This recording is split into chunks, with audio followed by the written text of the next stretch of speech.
Hello everyone, তিনজন চলে এসেছি জুলপিয়া বঙ্গীয় মেলায়।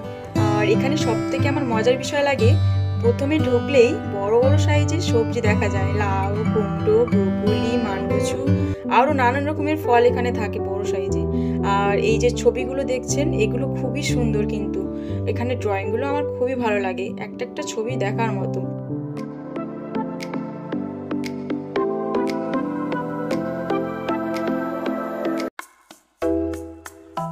ঘুরতে ঘুরতে চলে এলাম স্টেজের দিকে। এখানে এসে দেখি ছোট্ট ছোট্ট ছেলেমেয়েরা কবিতা পাঠ করছে, খুব সুন্দর লাগছিল শুনতে।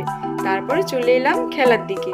এখানে এসে এই যে গেমটা খেলছিলাম, নামটা আমি জানি না, কিন্তু ঠিকঠাকভাবে খেলতে পারছিলাম না, আমি তো হেরে গেলাম ফার্স্ট টাইম। তারপর দাদা খেলছিল, দাদাও দেখলাম একটাও দিতে পারলো না। তারপরে চলে এলো দিদির কাছে। একটা দেখি দে। মেলায় আসা মানেই নাগরদোলা চড়া, কিন্তু আমার এই নাগরদোলার প্রতি একটুও ভালোবাসা নেই।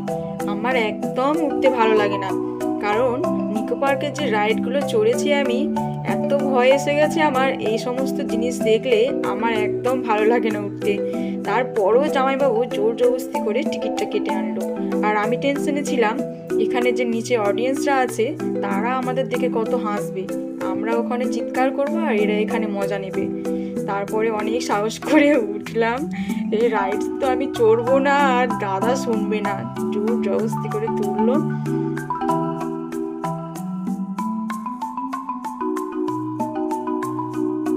কেমন লাগলো বল চলে? মজা খুব মজা লেগেছে, পুরো সবার পুরো হাওয়া।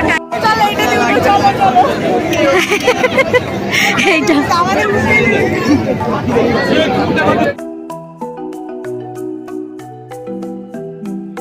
মেলার মধ্যে ভুট্টা পোড়ার এত সুন্দর একটা গন্ধ উঠছিল যে আমরা দাঁড়িয়ে থাকতে পারলাম না, আমরাও এসে কিনে নিলাম।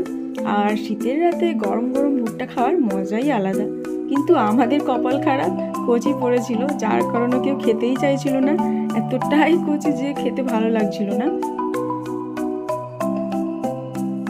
ভুট্টা খাওয়ার পরে চলে এলাম ফুচকা দোকানে।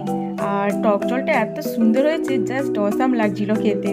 কিন্তু লঙ্কা কম দেওয়ার কারণে জামাইবাবুর ঠিক মনে পোষায়নি, সেই জন্য কি করেছে, আবার পরের দোকানে চলে গেছে কাঁচা লঙ্কা দিয়ে ফুচকা খাবে। সেই জন্য এটা দেখে আমি আর দিদি খুব হাসছিলাম যে লঙ্কার জন্য আবার পরের দোকানে এসেছি খেতে। যাই হোক, ফুচকাটা খাওয়াই গেল। তারপরে চলে এসেছি কয়েকটা ক্লিপ নেওয়ার জন্য। ক্লিপ বাড়িতে অনেক আছে, তারপরও মেলায় এসেছি, দেখতে ভালো লাগছে, কিনে নিলাম। সবশেষে 1 ডজন কাপ নিয়ে আমরা চলে এলাম চাউমিন খেতে। আমি আর দিদি চাউমিন খাচ্ছিলাম, দাদা রোল খাচ্ছিল। আর রাত অনেক হয়ে গিয়েছিল, তাই আর বেশিক্ষণ ছিলাম না। ভিডিও ভালো লেগে থাকলে লাইক, শেয়ার, কমেন্ট করতে ভুলবেন না। ভালো থাকবেন, সুস্থ থাকবেন, টাটা।